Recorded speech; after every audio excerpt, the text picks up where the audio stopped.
ဒီစကားလေးကတကယ်ကိုစဉ်းစားစရာပါပဲ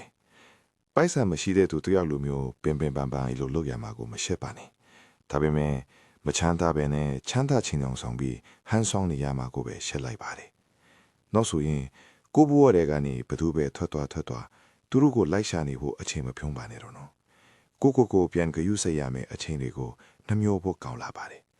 ကျွန်တော်တို့ဘေးနားမှာရှိတဲ့သူတွေဟာတယောက်ပြီးတယောက်တပြေးပြေးနဲ့ပျောက်ကွယ်သွားကြမှာပဲဆိုတာကိုကြိုတင်နားလည်ထားတာပိုကောင်းပါလိမ့်မယ်တေဆုံးလို့ပဲဖြစ်ဖြစ်စိတ်အခက်မတင်လို့လမ်းခွဲကြတာပဲဖြစ်ဖြစ်ဒါမှမဟုတ်အလို့အကိုင်းကြောင့်ဝေးကွာသွားကြတာပဲဖြစ်ဖြစ်ပေါ့ဒါပေမဲ့အရေးကြီးဆုံးကဘသူကမှဘသူဘဝတွေကပျောက်ကွယ်သွားတာမျိုးမဟုတ်ပါဘူးတနေ့ကျရင်ကိုယ်တိုင်တောင်တခြားသူရဲ့ဘဝတွေကနေပျောက်ကွယ်သွားရမှာအတည်ချပါပဲဒါကြောင့်ဘသူကိုမှလိုက်ရှာနေဖို့အချိန်မဖြုံးပါနဲ့တော့ဘဝတွေကနေတယောက်ယောက်ထပ်သွားခဲ့ရင်လည်းလိုက်မရှာပါနဲ့တော့အရာအလုံးဟာဖြစ်လာလိုက်ပြတ်သွားလိုက်နေဒါဟာတဘာဝတရားပဲဆိုတာကိုနားလေလိုက်တာကပိုကောင်းပါ යි အကယ်၍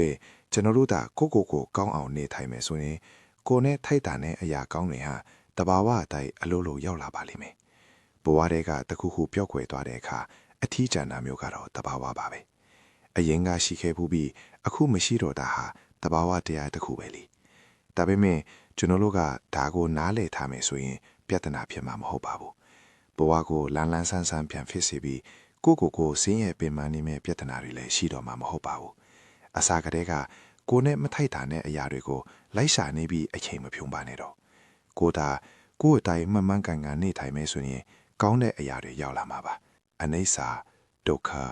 အနတ္တဆိုတဲ့တရားသဘောတွေကိုနားလည်ပြီးပျော်ပျော်ရွှင်ရွှင်နေထိုင်နိုင်ရင်ပဲလုံလောက်ပါပြီ